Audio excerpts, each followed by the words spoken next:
Hello అండి, welcome back. ఈరోజు మీకు కొన్ని యాంటిక్ పీసెస్ చూపిద్దామనేసి వీడియో చేశాను. యాక్చువల్గా ఇవి మా అత్తయ్య వాళ్ళ మమ్మీ వాళ్ళు యూజ్ చేసేవాళ్ళంట. సో మేము ఎప్పుడు దసరా తర్వాత దివాళీకి కేదారేశ్వరి వ్రతం చేసుకుంటారు కదా, అప్పుడు అన్నీ తీసి క్లీన్ చేస్తాము. సో ఈరోజు క్లీన్ చేసాం, మీకు చూపిద్దామనేసి వీడియో తీస్తున్నాను. ఇది వచ్చేసి అత్తయ్య వాళ్ళ మమ్మీకి మ్యారేజ్లో కాలు కడుగుతారు కదా, ఆ చెంబు అంట ఇది. దీని మీద దశావతారాలు ఉన్నాయి, డీటెయిల్డ్గా ఉంది వర్క్ కూడా. చెంబు కూడా చాలా వజన్ ఉంది, ఇది మినిమం 8 kgs అంత ఉంటుండొచ్చు, చాలా వజన్ ఉంది. బాగుంది కదా. అండ్ ఇది వచ్చేసి షాంగుల మిషన్ అనమాట. అప్పట్లో షాంగులు అనేసి సేమ్ మనకి ఇప్పుడు బ్యాంబినో వస్తుంది, అప్పట్లో దీంతో చేసుకునే వాళ్ళంట.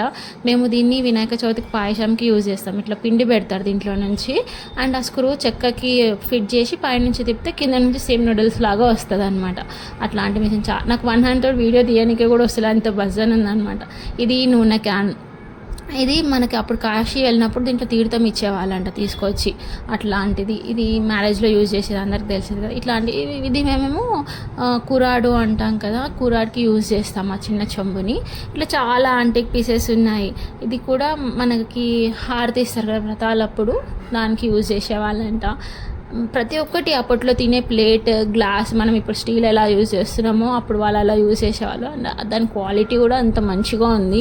సో రాను జనరేషన్స్లో ఇట్లాంటి క్వాలిటీ దొరకదు కూడా మనకి. సో ఇవన్నీ మేము అట్లా స్టోర్ చేసి పెట్టుకొని కావాలనుకునే యూజ్ చేస్తాము, లేదంటే తీసి పెట్టేస్తాము అనమాట. సో ఇంకా చాలా ఉన్నాయి, కావాలంటే సబ్స్క్రైబ్ చేయండి. వేరే వీడియోలో